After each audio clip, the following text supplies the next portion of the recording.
मुस्कुराते हैं, फूल खिलते हैं जब आप मुस्कुराते हैं, जहां आप जाते हैं चार चांद लगाते हैं। इस मंच की शोभा को हम क्या कहें, जहां आप जैसे अतिथि आते हैं और हम बाग बाग हो जाते हैं। बहुत बहुत धन्यवाद जी। आप लोग इतना स्नेह देते हो, मैं निशब्द हो जाती हूँ।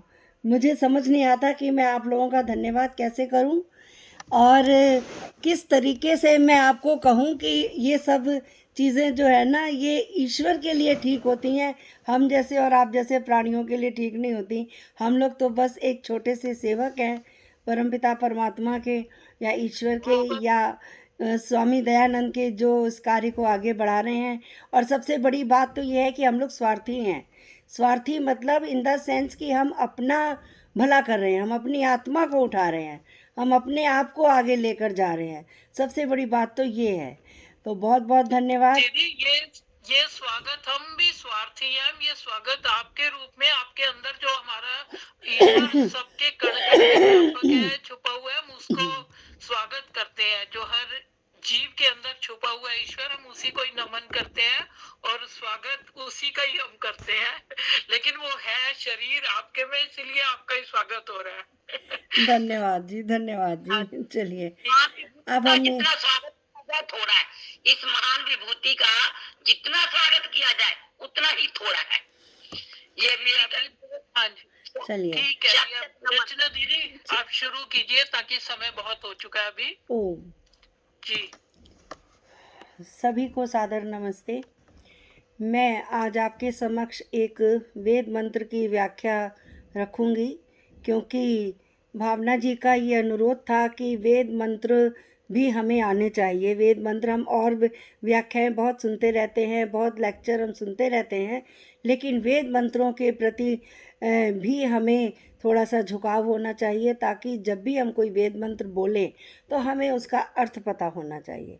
तो अब मैं परमपिता परमात्मा का धन्यवाद करती हुई, मैं अब वेद मंत्रों की उसमें ना पढ़ती हुई मैं सीधी आज अपने विषय पे आऊँगी। क्योंकि देखिए, जब तक हम उस परमपिता परमात्मा ने जो हमें वेद वाणी दी है, हमें उसका धन्यवाद तो करना ही चाहिए, करना चाहिए ना। बिना उसके तो काम ही नहीं चलता ना। तो आइए, परमपिता परमात्मा ने जब इस सृष्टि की रचना की, जैसे कि हम सबको मालूम है, भूमिका तो सबको पता ही होती है, पर बनानी तो होती है। परमपिता परमात्मा ने जब सृष्टि की रचना की, तब उन्होंने मानव को इस संसार में कैसे रहना है, किस तरीके से रहना चाहिए, उसको कौन कौन से साधन चाहिए, किस तरीके से उसको व्यवहार करना चाहिए, इन सब बातों के लिए परमपिता परमात्मा ने हमें वेद का ज्ञान दिया। वेद का ज्ञान आपको जो सबको मालूम है कि वेद तो एक ही हैं, लेकिन उसके विषय के अनुसार, अर्थात ज्ञान, कर्म और उपासना, ये और एक विज्ञान, इन चारों को करते हुए परमपिता परमात्मा ने हमको जो ज्ञान प्रदान किया, वो उन चारों वेदों में हमने, मतलब हमारे ऋषियों मुनियों ने उसको विभक्त कर दिया, जिससे कि हमको जिस प्रकार का ज्ञान चाहिए और उस प्रकार का ज्ञान हम अपने आप में धारण कर लें, हम पढ़ लें। और जैसे ही कहते कहते हैं कि शुद्ध ज्ञान, शुद्ध कर्म और शुद्ध उपासना, इसके बिना जो है वो हमारा ज्ञान बिल्कुल अधूरा है। क्योंकि विद्या होती है और एक अविद्या होती है। विद्या क्या होती है? विद्या होती है उस परम तत्व को जानना, परमात्मा को जानना। और अविद्या कहलाती है उस प्रकृति को जानना, जो कि परमपिता परमात्मा ने हम सब के लिए बनाई। और जब तक वो परमपिता परमात्मा प्रकृति ना बनाए, जीवात्माएं ना बनाए, तब तक उसका जो कार्य है वो अधूरा होता है। क्योंकि तीन सत्ताएं हैं, ये हम सब जानते हैं, ईश्वर, जीव और प्रकृति। और तीनों ही सत्ताएं सबसे ज़्यादा ज़रूरी हैं। अगर देखिए, सिर्फ ईश्वर हो, जीवात्माएं हों और प्रकृति ना हो, तो कुछ नहीं बनेगा। अगर खाली जीवात्माएं हों और ईश्वर प्रकृति ना हो, तो उसका भी कोई महत्व नहीं है। और अगर प्रकृति हो और जीवात्माएं और ईश्वर ना हो तो भी उसका कोई भी महत्व नहीं है। अर्थात अगर मैं कहना चाहूँ कि ये जो तीनों की तीनों चीज़ें हैं, ये एक दूसरे की पूरक हैं। मतलब कहते हैं ना कि एक पूरी सृष्टि बनती है इन तीनों चीज़ों को मिला करके। और जब हम वेदों की तरफ बढ़ते हैं, और वेदों के लिए तो कहा जाता है कि ये परम पिता परमात्मा का दिया हुआ उसका अपना ज्ञान है। मतलब अर्थात कि वो परम पिता परमात्मा का जो ज्ञान, वेदों का ज्ञान है, वो स्वतः प्रमाण है। उसको प्रमाणित करने के लिए किसी हमें बाहरी प्रमाण की आवश्यकता नहीं होती। तो मैं आज आपके समक्ष एक यजुर्वेद का मंत्र, जो कि यजुर्वेद के आप सब लोग स्वाध्यायी बहनें बैठी हुई हैं, मैं एक यजुर्वेद का मंत्र जो कि प्रथम अध्याय का प्रथम मंत्र है, और उसको हम इस मंत्र का पाठ हम स्वस्ति वाचन के मंत्रों में प्रतिदिन करते हैं। और मैं, जैसा मैंने कहा, वो आपको समझ आ ही गया होगा कौन सा मंत्र है। मैं एक बार मंत्र दोहराती हूँ, आप लोग भी अपने मन में वो मंत्र को अवश्य दोहराएं।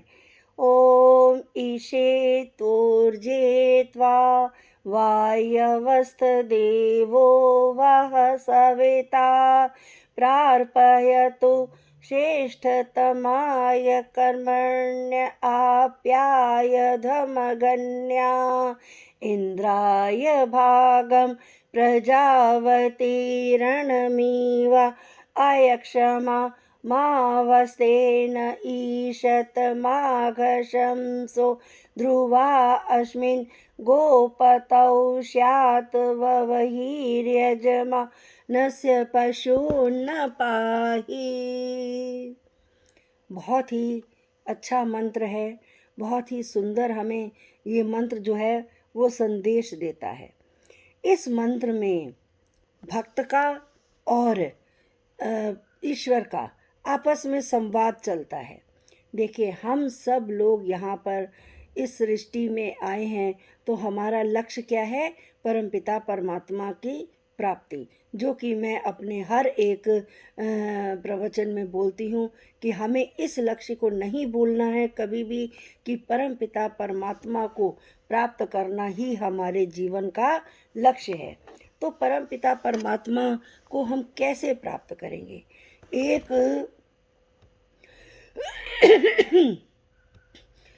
भक्त जो है वो परमपिता परमात्मा से प्रार्थना करता है कि हे परमपिता परमात्मा, मैं आपके चरणों में आया हूँ, मैं आपको स्मरण कर रहा हूँ। मुझे इस जीवन में जीने के लिए मुझे क्या चाहिए? मैं आपकी प्रेरणाएं चाहता हूँ। ईशा मतलब कहते हैं कि अर्थात कि हे परमपिता परमात्मा, मुझे आपसे बहुत सारी प्रेरणाएं चाहिए। प्रेरणाएं कौन सी चाहिए? प्रेरणाएं मुझे अच्छी वाली प्रेरणाएं चाहिए। देखिए, भावनाएं या प्रेरणाएं या हमारे मन में कुछ भी संकल्प आ जाते हैं ना, तो कभी तो अच्छे संकल्प आ जाते हैं और कभी वो बुरे संकल्प भी आते हैं। परंतु अगर हमारा जो मन दुखी होता है अगर, तो हमारे मन में बुरे संकल्पों की बाढ़ आ जाती है। जैसे हमारा किसी से कोई मतलब द्वेष हो गया, कुछ हो गया, तो हमारा मन जो है इस तरह से संकल्पित होता रहता है कि हम उसके लिए हमारे मन से बुरी भावनाएं आती रहती हैं, हम उसका मतलब बुरा सोचने लग जाते हैं। तो परमपिता परमात्मा से कहता है, भक्त कहता है कि हे परमपिता परमात्मा, मैं आपसे प्रेरणा मांगता हूँ, प्रेरणा चाहता हूँ। किस बात की प्रेरणा चाहता हूँ? मैं आपके चरणों में उपस्थित हुआ हूँ। त्वा मतलब मैं आपके समक्ष उपस्थित हुआ हूँ, मैं आपके चरणों में उपस्थित हुआ हूँ आपसे आपकी कृपा पाने के लिए, प्रेरणा पाने के लिए, शक्ति पाने के लिए, ऊर्जा पाने के लिए। क्योंकि मैं हर समय हमेशा विषयों में घिरा रहता हूँ। कभी मेरा मन इधर जाता है, कभी मेरा मन उधर जाता है। मैं इधर डोलता हूँ, मैं उधर डोलता हूँ। मुझे कई बार तो समझ नहीं आता कि मैं क्या करूं, कैसे करूं, और मैं न्यायपूर्वक अपने जीवन को चलाने में असमर्थ होता हूँ। इसलिए मैं परमपिता परमात्मा, मुझे ऐसी शक्ति प्रदान करिए, मुझे ऐसी ऊर्जा प्रदान करिए, मुझे ऐसी प्रेरणाएं प्रदान करिए जिससे कि मैं सतपथ का गामी बन सकूं। अब परमपिता परमात्मा तो क्या है? परम दयालु हैं। आपको पता ही है कि हम वो परमपिता परमात्मा से अगर हम कुछ सच्चे हृदय से मांगते हैं तो वो परमपिता परमात्मा उसी प्रकार से हमारी इच्छाओं की पूर्ति करते हैं जिस प्रकार से कि एक पुत्र अपने पिता की गोद में बैठकर उससे अनुरोध करता है कि आज मुझे ये चीज़ चाहिए, और अगर, ध्यान रखिएगा, अगर वो चीज़ उचित होती है तो वो पिता उसको अवश्य दिलाता है। इसी प्रकार परमपिता परमात्मा से अगर हम कुछ इस तरह की प्रार्थना करते हैं कि जो वो समझता है कि इसके लिए ठीक है, इसको मुझे पूरा कर देना ही चाहिए, तो वो परमपिता परमात्मा जो है वो प्रार्थनाओं को अवश्य सुनते हैं। और वो फिर आगे कहते हैं और उसको जो है वो देना प्रारंभ आवाज करते चली हैं, गई, आपकी आवाज नहीं आ रही। और उसको वो उसकी इच्छाओं को पूर्ण करते हैं और वो उसको देना प्रारंभ करते हैं। कहते हैं, तुम मेरे भक्त, हे मेरे पुत्र, तुम कौन हो? आगे आया वायवस्थ, कि अर्थात वायव कहते हैं तुम गतिशील हो। गतिशील का मतलब होता है कि तुम्हारे अंदर जो आत्मा है वो गतिशील है। मतलब जीवात्माएं, हम लोग कौन है? जीवात्माएं तो है ना। तो तुम्हारे अंदर जो आत्मा है वो गतिशील है। और गति, आत्मा को गतिशील क्यों कहते हैं? तत्यार्थ प्रकाश में भी आपने देखे, थोड़ा थोड़ा सा व्याकरण की ओर भी ध्यान दिया करें, तभी जाकर के आप लोगों को समझ में आएगा। आत्मा के लिए कहा जाता है कि अत सातत्य गमने, धातु से आत्मा शब्द बनता है, जिसका मतलब होता है कि वो हमेशा जो आत्मा है हमारी गतिशील रहती है। गतिशील का मतलब ये होता है कि एक जन्म से दूसरे जन्म में, दूसरे से तीसरे में जाती रहती है, जाती रहती है, कभी कुछ, कभी कुछ, कभी कुछ, कभी कुछ, जन्मों जन्मों जन्मों जन्मों के बाद जाकर के ये हमको ये मानव का शरीर मिलता है। पता नहीं कितने जन्मों का सफ़र करके ये आत्मा हमारे इस शरीर में आती है और आकर के फिर प्रभु से प्रार्थना करती है कि हे प्रभु, इस बार फिर मैं आपके चरणों में उपस्थित हो गई हूँ, तो अब मुझे आप इस भव सागर से पार कराइए। तो परमपिता परमात्मा कहते हैं मैं क्यों नहीं कराऊंगा? तुम तो मेरा मतलब मेरे पुत्र हो। तुम मेरे पुत्र के ये मत समझ लीजिएगा जैसे पिता और पुत्र का संबंध होता है वैसा पिता और परमात्मा और आत्मा का संबंध है। यहाँ पर ना जाएं बिल्कुल भी। क्योंकि ये एक कहने का तरीका होता है। मतलब जैसे हम किसी के भक्ति कर रहे हैं तो पिता पुत्र समझ कर रहे हैं। ये नहीं है कि वो सचमुच में, मतलब हम उसी से उत्पन्न हुए हैं। आत्माएं अलग हैं, परमात्मा अलग है, प्रकृति अलग है। तो परमपिता परमात्मा कहते हैं मैं क्यों नहीं तुम्हारा भला करूँगा, मैं तो तुम्हारा भला अवश्य करूँगा, क्योंकि मेरा तो काम ही यही है, सृष्टि की उत्पत्ति करना और मनुष्यों को उसके कर्मों के अनुसार फल और भोग देना। मेरा तो काम ही यही है, मैं तो अवश्य करूँगा। आगे कहा गया, सविता देवा व श्रेष्ठतमाय कर्मण्यो प्रार्पयतु, अर्थात कि तुम कुछ ऐसी बातें अपने अंदर करो। देखो कहते हैं कि अगर हमें किसी से कुछ चाहिए तो हमें उसके अनुकूल कुछ काम करना होता है।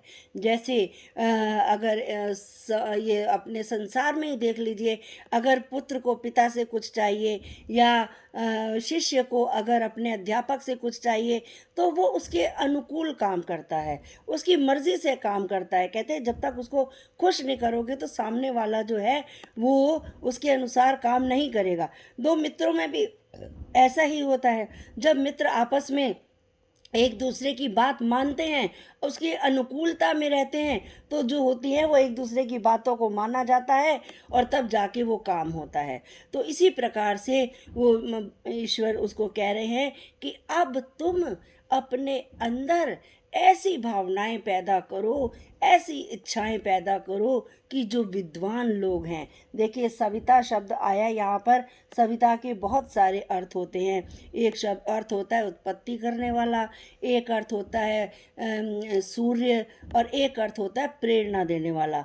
कि जितने विद्वान लोग हैं वो तुम्हें तुम्हारे अच्छे कर्मों के लिए तुम्हें प्रेरित करें, हमेशा तुम्हें प्रेरित करते रहे, जिससे कि तुम अपने जीवन में आगे आगे और आगे बढ़ते जाओ। आगे शब्द आता है आप्यायध्वम। देखिए मैं आपको एक एक शब्द का अर्थ बता रही हूँ और इसको समझिएगा, और फिर आप इसको जो समझ में नहीं आएगा वो आप मुझे फ़ोन करके पूछ सकते हैं कि इसका क्या अर्थ है। और जब तक ये मंत्र भी बड़ा है और गद्य रूप में है तो इसको आप अवश्य समझिएगा।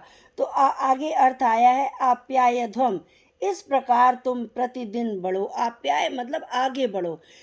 जैसे जैसे तुम ईश्वर के पास आओगे, उससे प्रेरणा प्राप्त करोगे, तुम्हारे अंदर अच्छी भावनाएं आएंगी, तब तब क्या होगा, तुम्हारी जो आत्मा में मल की परतें चढ़ी हुई हैं ना, वो धीरे धीरे धीरे धीरे करके साफ होती चली जाएंगी, क्लीन होती चली जाएंगी।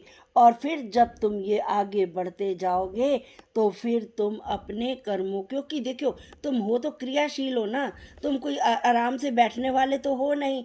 मैंने तो तुम्हारे में क्रियाशीलता जो है वो कूट कूट के भरी हुई है। यजुर्वेद का मंत्र भी है ना, वो 40वें अध्याय का मंत्र नहीं है, कर्म में क्या नाम, अब देखिए मेरे दिमाग से एकदम स्लिप हो गया। तो वो कर्मशील वाला जो मंत्र है, कर्वण्ये वे कर्माणि जिजीविषेचताम समा एवं त्वयि न अन्यथे तो अस्ति ना कर्म लिप्यते नरे, ये वाला जो मंत्र है। तो उन्होंने कहा इसकी भी तो मैंने तुम्हें देकर भेजी है ना, तो तुम हमेशा कर्मशील बनो, तुम्हें अपने अंदर कर्म करने की हमेशा भावना बना के रखनी चाहिए। तुम्हें आलस्य तो ग्रहण करना ही नहीं है, क्योंकि मनुष्य वही होता है जो कि सोच समझकर किसी कार्य को करता है। कहा भी गया है ना, निरुक्त में कहा गया है ना कि मत्वा कर्माणि सीव्यति। मनुष्य की परिभाषा यही तो बताई गई है, मत्वा कर्माणि सीव्यति, कि जो सोच समझकर कोई कार्य को करता है तो वो जो है वो मनुष्य कहलाता है। नहीं तो पशु तो जो कुछ भी सोचता है, देखता है, करता है, उसको कुछ समझ में नहीं आता कि मुझे क्या करना चाहिए, मुझे क्या नहीं करना चाहिए। पश्यति सर्वान विशेषणेति पशु, जो सब चीज़ देखता है लेकिन उसको समझ में नहीं आता कि क्या करना और क्या नहीं करना। इसीलिए मनुष्यों के लिए विधि और हे की व्यवस्था बनाई गई है कि क्या उसको करना चाहिए, क्या नहीं करना चाहिए, ये मनुष्य का काम है। और पशुओं को तो कुछ समझ में नहीं आता, उसको तो जो सामने दिखता है वही करने लगता है। तो मनुष्य को परमात्मा ने क्रियाशील बनाया, बुद्धि दी, क्योंकि बुद्धि अगर नहीं होगी तो वो काम करेगा कैसे, ठीक काम कैसे करेगा, न्याय कैसे करेगा, अपने उचित और अनुचित का कैसे तोलेगा, कैसे कि क्या उचित है और क्या अनुचित है। ये सब करते रहने से जो मनुष्य है वो हमेशा ही क्रियाशील बना रहता है। और जब क्रियाशील बनता है मनुष्य तो क्या होता है, इंद्राय भागम। इंद्राय भागम अर्थात परम पिता परमात्मा के इंद्र का वो लेने वाला हो जाता है। इंद्र कहते हैं ऐश्वर्य को। आप सत्यार्थ प्रकाश में देखिएगा, इसका मतलब इंद्र का मतलब होता है परम ऐश्वर्यवान होना। अब ऐश्वर्य कौन से होते हैं? ऐश्वर्य बहुत तरीके के होते हैं, बहुत तरह के होते हैं। यहाँ पर जो ऐश्वर्य का वर्णन किया गया है वो ये किया गया है कि हे पुत्र, मेरी जो भक्ति करता है वो परम ऐश्वर्य को प्राप्त होता है। हर तरह का उसे जीवन में जिस तरह का उसको ऐश्वर्य चाहिए, मैं उसको हर प्रकार के ऐश्वर्य से उसकी झोली को भरता हूँ। चाहे वो धन का ऐश्वर्य हो, बुद्धि का ऐश्वर्य हो, लक्ष्मी का ऐश्वर्य हो, कोई विद्या का ऐश्वर्य हो, जिस तरफ वो मेहनत करेगा, जिस तरफ वो मेहनत करेगा, उस ऐश्वर्य को मैं उसकी झोली को भर देता हूँ। और ये ऐश्वर्य कौन सा होगा? देखिए, ईश्वर को प्राप्त करने के दो रास्ते होते हैं। एक श्रेय मार्ग और एक प्रेय मार्ग। प्रेय मार्ग जो होता है वो बहुत लंबा रास्ता है। जैसे यहाँ से किसी ने बॉम्बे जाना है तो वो पहले टिकट कराएगा दुबई की से गोवा की, गोवा से अमेरिका की, अमेरिका से कनाडा की से फिर सीधी आके फिर वो बॉम्बे की टिकट कराएगा। इतना लंबा रास्ता जो है वो प्रेय मार्ग का है। और श्रेय मार्ग का रास्ता कौन सा है? कि बस सीधे जाओ, यहाँ से दिल्ली से लेके बॉम्बे की टिकट ले लो और आप सीधे पहुँच गए बॉम्बे। तो वो श्रेय मार्ग है। अर्थात कि अगर हम सीधे रास्ते पर चलते हैं तो हम परम पिता परमात्मा के आनंद को डायरेक्ट प्राप्त करते हैं, और प्रेय मार्ग पर जो चलते हैं आनंद को वो भी प्राप्त करते हैं, लेकिन उसके लिए उनको बहुत मेहनत करनी पड़ती है, कड़ी मेहनत करनी पड़ती है, तब जाकर के वो उस जगह को, उस आनंद को प्राप्त कर पाते हैं।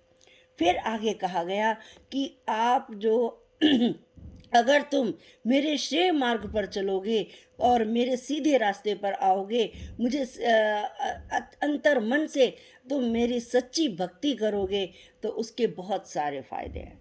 कौन से फायदे हैं? आगे बताया प्रजावती, कि तुम कैसी उत्तम संतान वाले बनोगे। प्रजावती, देखिए, जो व्यक्ति जो होता है ना, परम पिता परमात्मा का जो भक्त होता है ना, उसकी संतान चाहे जैसी भी हो, लेकिन अगर वो भक्ति करता है, ईश्वर जो उसके मन की इच्छाएं पूरी करता है। आजकल हम लोग जो है, समय चल रहा है स्वामी श्रद्धानंद का बलिदान दिवस। अब जैसे आपको पता है कि श्रद्धानंद का बलिदान दिवस उनको गोली तो 23 तारीख को लगी थी, लेकिन 25 तारीख को उनकी अंत्येष्टि की गई थी। और आज बाई चांस बीच का समय है, तो मैं आपको बताना चाहती हूँ, तो उनके पिता कितने धार्मिक थे, और स्वामी श्रद्धानंद में कौन सी ऐसी बीमारी थी, वो बुराई थी जो नहीं थी? हर एक बुराई थी उनके अंदर। कहने का तात्पर्य है कि हर एक बुराई थी उनके अंदर। तो अगर ये कहा गया कि अगर तुम श्रेय मार्ग के पथिक बनोगे, तो जो तुम्हारी संतान है वो उत्तम संतान होगी। परमपिता परमात्मा जो है वो अपने भक्तों को कभी भी कष्ट देना नहीं चाहता, किसी भी तरह का कष्ट देना नहीं चाहता, तो फिर वो उनको संतान का दुख या वसुख क्यों देगा? क्योंकि वो परमपिता परमात्मा की अच्छे से भक्ति कर रहे हैं। तो फिर संतान भी, जैसे स्वामी श्रद्धानंद सुधर गए, उन्होंने आपको, मैं अब उधर तो मैं नहीं जाऊंगी, तो विषय से विमुख हो जाऊंगी, उन्होंने किस तरह से जाके देश की सेवा की और सब कुछ किया, और इस प्रकार से वो कैसे, उसका क्या क्यों हुआ था? क्योंकि उनके पिता बहुत ही ईश्वर भक्त थे, इसलिए ऐसा हुआ था। और जब एक व्यक्ति परमपिता परमात्मा की शरण में रहता है, तो कहा जाता है कि अनमीवा, इस जीवन की यात्रा में ठीक से चलते हुए उसे किसी प्रकार का कोई भी रोग नहीं होता। रोग क्या? जैसे देखिए, हम ओम का जब हम स्मरण करते हैं, या गायत्री मंत्र का हम पाठ करते हैं, जब उसका हम जाप करते हैं, तो क्या होता है कि, तो आपको जैसे हमारी आदर्श जी भी उस दिन बता रही थी कि ओम का जाप करने से या गायत्री मंत्र का जाप करने से हमारे शरीर के विभिन्न विभिन्न अंगों पर इस तरह का असर पड़ता है कि वो जो हमारे केंद्र हैं वो ऊर्जावान हो जाते हैं। जैसे जैसे देखिए एक मिनट।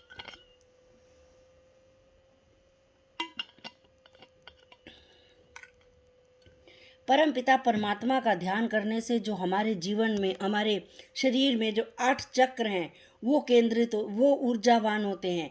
और अगर ये हमारे जीवन को देने वाले 8 चक्र ये अगर ऊर्जावान रहेंगे तो फिर हमारे शरीर में किसी प्रकार की भी कोई बीमारी नहीं आएगी।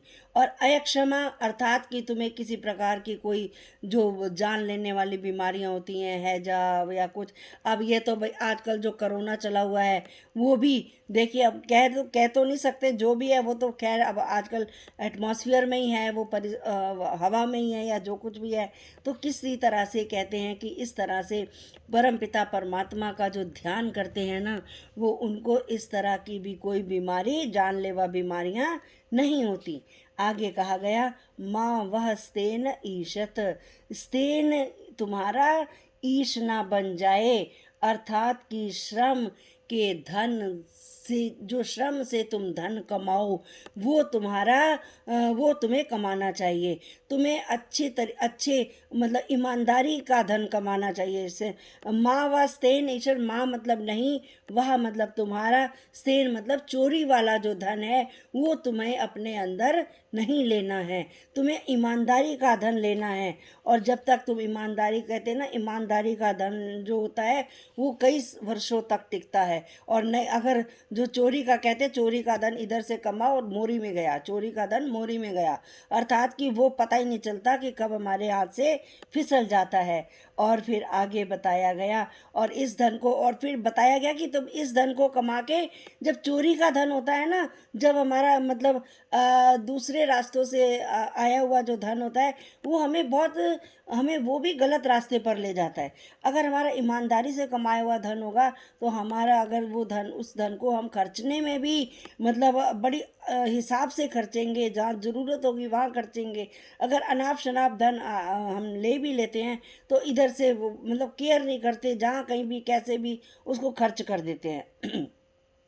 आगे बताया गया कि माँ अगशंसा, कि आप पाप को अच्छे रूप में चित्रित करने वाला कोई व्यक्ति तुम्हारे विचारों पर शासन करने वाला न बन जाए, अर्थात कि तुम्हारी दोस्ती, तुम्हारी मित्रता तुम्हारे ही जैसे अच्छे लोगों के साथ हो। जब तक तुम्हारी मित्रता अच्छे लोगों के साथ नहीं होगी तो फिर बुरे लोगों के साथ होगी, और बुरे लोगों के साथ होगी तो वो तुम्हें बुरी रास्ते पर ले जाने के लिए तुम्हें प्रेरित करेंगे। एक व्यक्ति है, वो बिल्कुल बड़ा मतलब अभी बिल्कुल उसको कुछ बाहर दीन दुनिया का नहीं पता, वो जो है शराब नहीं पीता, बीड़ी नहीं पीता, सिगरेट नहीं पीता, कुछ नहीं करता, लेकिन जब वो दोस्तों में जाता है तो दोस्त कहते हैं अरे एक थोड़ी सी पी कर देखो, पी कर देखो, और जो जैसे जैसे वो पीते जाता है वैसी वैसी उसको आदत बन जाती है।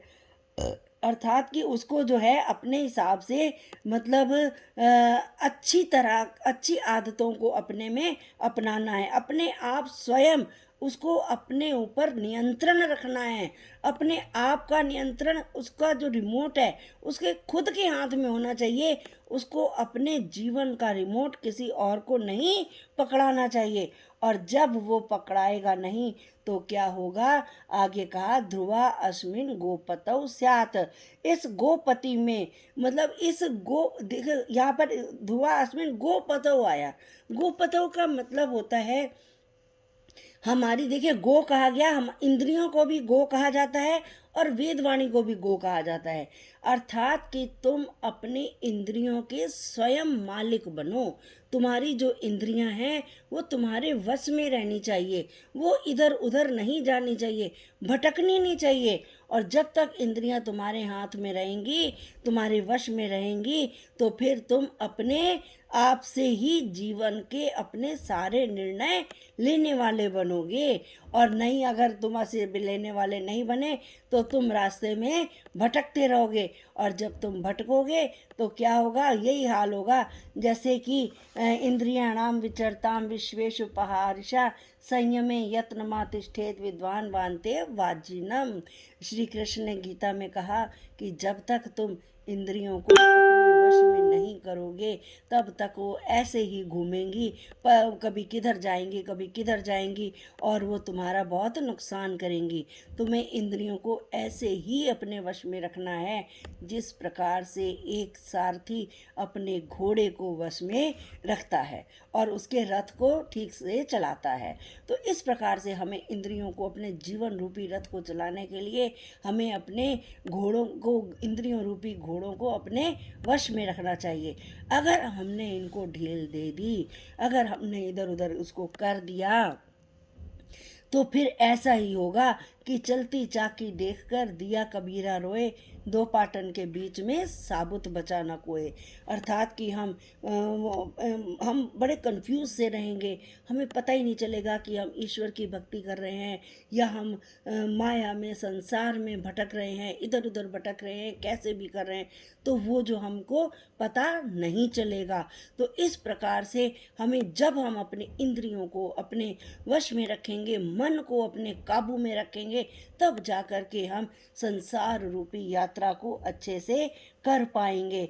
और तब कहा कि जब हम ये सब करेंगे तो कहा वह भी हम बहुत सारे हो जाएंगे। अर्थात बहुत सारे हो जाएंगे, क्या मतलब हुआ?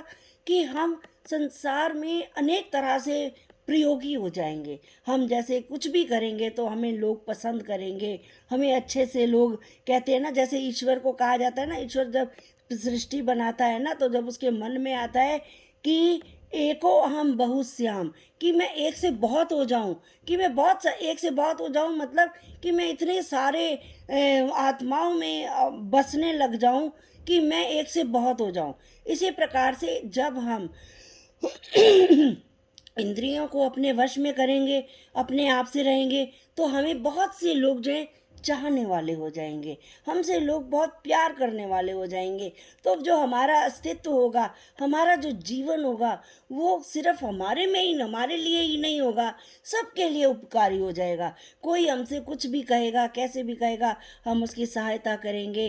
किसी को ज़रूरत है तो हम वहाँ चले जाएंगे, अगर हमारे पास धन है तो हम धन से गरीबों की सहायता करेंगे, अगर हमारे पास बल है तो हम बल से करेंगे, अगर हमारे पास विद्या है तो हम विद्या से करेंगे। अर्थात कि मैं जो एक हूँ, अपने आप में एक बना हुआ हूँ, वो मैं बहुत हो जाऊंगा। अर्थात कि अपने अपने ज्ञान को बांटूंगा, अपनी चीज़ों को बांटूंगा, तब जाकर के इस तरह से होगा। और अंत में कहा कि यजमान से पशु न पाही, कि जो ईश्वर के क्रोध रूपी और जो क्रोध रूपी और काम रूपी जो पशु हैं, जो देखिए हमारे अंदर काम और क्रोध के दो पशु भी रहते हैं, मतलब कामनाएं बहुत हैं और हमारे अंदर क्रोध भी बहुत है। जब जब जैसे जैसे ये क्रोध की जो भावनाएं हैं हमारे अंदर आती हैं, तो आपको पता ही है कि क्रोध का, अब मैं अगर क्रोध के विषय में बोलूँगी तो फिर आपका टाइम तो वैसे भी बहुत हो गया है, बस 2-3 मिनट में मैं ख़त्म करूँगी। क्रोध और कामनाओं के बारे में फिर कभी मैं बताऊँगी आपको, फिर अलग से एक पूरा एक सत्र लेंगे इसकी चर्चा करने के लिए। तो इनको हमें अपने वश में रखना है। जब तक हम अपनी वासनाओं को, कामनाओं को, इच्छाओं को जब तक हम अपने वश में नहीं रखेंगे, तब तक जो है हमारा जो जीवन है वो ठीक से नहीं चल पाएगा। और क्रोध के बारे में तो आप सबको पता ही है कि वो क्रोध होता क्या है। क्रोध क्या होता है कि जब हमको गुस्सा आ जाता है तो हमें पता ही नहीं चलता कि हम क्या कह रहे हैं, क्या नहीं कह रहे हैं। तो जब क्रोध आए, एकदम से उसको कंट्रोल करना भी हमें आना चाहिए। जब क्रोध आए तो हमें अपने आप को, कहते, और योग दर्शन में तो कहा गया प्रतिपक्ष भावना। प्रतिपक्ष भावना का मतलब होता है, जैसे अगर हमें किसी पे क्रोध आता है ना, तो हम एकदम से अपने मन में उसके विपरीत भाव ले आए। जैसे हमें किसी पे गुस्सा आया, जैसे किसी ने हमको ऐसा कुछ गलत शब्द कह दिया और हमें गुस्सा आ गया उस पे, और एकदम से हम कुछ कहने ही वाले थे कि हम हमारे अंदर से कुछ ऐसे विचार आ जाए कि अरे चलो कोई बात नहीं, आज उसने ऐसी बात कह दी, उसने कभी अच्छी बात भी तो कही थी ना। तो जैसे ही वो उसने अच्छी बात कही थी तो हमारा गुस्सा बिल्कुल ऐसे ठंडा हो जाता है जैसे दूध उबल रहा और उसमें पानी का छींटा दे दो।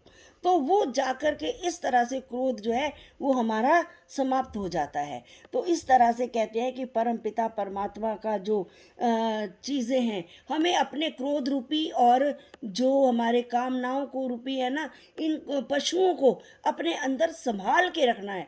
बिल्कुल ऐसे ही जैसे कि कोई जहर की डिब्बी होती है ना, जहर मतलब एक आर्सेनिक होता है, एक मतलब ग्लूकोज होता है, उसका एक बहुत सारा, जैसे आप ये समझ लो कि सिर सत नहीं होता किसी चीज़ का, सत सिरका होता है, एक सिरका सिरके का सत होता है, उसको पता नहीं सिडा क्या कहते हैं अंग्रेजी में, मुझे ध्यान नहीं आ रहा। उसको हम छोटी सी शीशी को संभाल के रखते हैं कि कहीं बच्चों के हाथ में ना आ जाए, कहीं इधर उधर ना आ जाए, अगर ये एक बूंद भी अगर कहीं पर पड़ गया या कुछ हो गया तो ये पूरे खाने को खराब कर देगा या कुछ होगा। तो इस तरह से हमें इसको संभाल कर रखना है। जैसे शेर भी होता है ना, जंगलों में हिरण को तो लोग घूमने के लिए ऐसे ही खुला घूमता रहता है, लेकिन जो सिंह होता है ना, उसको जो हम लोग उसको जो पिंजरे में रखा जाता है, चिड़ियाघर में जाओ ना तो जो शेर जो होता है उनको पिंजरे में रखा जाता है। तो इस प्रकार से हमें कामना और क्रोध रूपी पशुओं को अपने अंदर ऐसे संभाल के रखना चाहिए जैसे कि चिड़ियाघर में शेर को पिंजरे में रखते हैं। हमें उसे बाहर निकलने की छूट नहीं देनी है। जैसे ही बाहर निकलने की हम छूट देते हैं तो वो जाकर बहुत ही विनाश मचा देता है। तो इस प्रकार से कहा गया कि अगर हम परम पिता परमात्मा की मतलब ये जो पहला वाला जो मंत्र है, यजुर्वेद आपको पता है कि ये यजुर्वेद का जो है वो वायु है,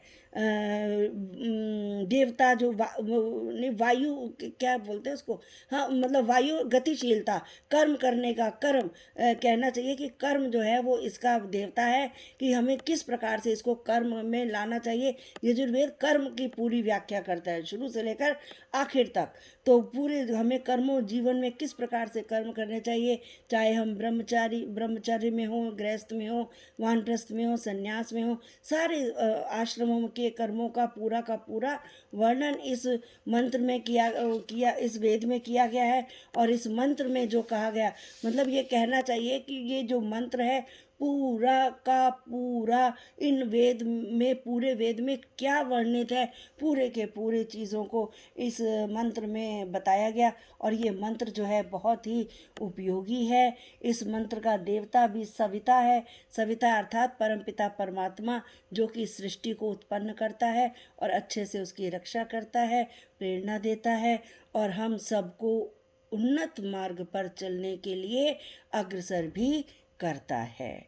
बहुत ही आप सबका बहुत बहुत धन्यवाद, आपने मुझे समय दिया। हालांकि समय अभी मैं इसको और लंबा करना चाहती तो और भी आधा घंटा और इसको डिटेल में बता सकती थी, लेकिन समय की सीमा है। आप सबका बहुत बहुत धन्यवाद, आपने मुझे समय दिया। और अब पता नहीं आप लोगों को कितना आपको समझ में आया या क्या है। मुझे उम्मीद है कि मैंने बहुत सरल शब्दों में इस मंत्र को बताया, तो समझ तो आया ही होगा। बहुत बहुत धन्यवाद। बहुत सुंदर रचना जी, बहुत परमात्मा ने सुंदर आपकी रचना की और उस रचना ने आगे और रचना कर करके प्रभु की स्तुति कर करके परमात्मा के नियमों पर चलने करके अपने को बाध्य बनाए, अपने को अपना कर्मशील बनाए। ये आपने बताया। परमात्मा ने आपकी रचना इसीलिए की थी कि आप आगे उनके उनके गुणों का बखान करके हमें भी आगे रास्ते पर चलाइए। धन्यवाद धन्यवाद जी आदर्श जी, बहुत धन्यवाद। बहुत बहुत मुझे अब बोलने की कुछ रह ही नहीं गई गुंजाइश, क्योंकि मैंने जो बोलना था उससे सुंदर शब्दों में आदर्श दीदी ने बोल दिया। तो आपका बहुत बहुत धन्यवाद रचना दीदी कि आपने बहुत सुंदर, सरल और सहज शब्दों में एक एक शब्द को बहुत अच्छे से एक्सप्लेन करके आपने हमें समझाया है। तो आपका बहुत बहुत धन्यवाद। अब आप शांति पाठ भी कराएंगे, लेकिन उससे पहले मैं आप सबसे प्रार्थना करूंगी कि कल हम स्वामी श्रद्धानंद जी का बलिदान दिवस सेलिब्रेट करेंगे। तो आप सभी से प्रार्थना है, अधिक से अधिक संख्या में आपके पास और भी जितने लोग हैं उन सबको भी आप जोड़िए। और अभी मैं सबको पोस्ट कर दूंगी प्रोग्राम के बाद कल के कार्यक्रम का, कि जो भी लोग हमारे साथ जुड़े हुए हैं उन सबका। तो सब और भी जो लोग भी अपने अपने विचार देना चाहे भजन के माध्यम से, तो वो सब आमंत्रित है। समय सीमा है तो ध्यान रखेंगे सभी लोग, और प्रोग्राम को बहुत उत्साह से हम स्वामी जी के विचारों को जीवन में लाते हुए कि उनके क्या क्या गुण थे, उनके जीवन में जिस तरह से उन्होंने अपना जीवन परिवर्तन किया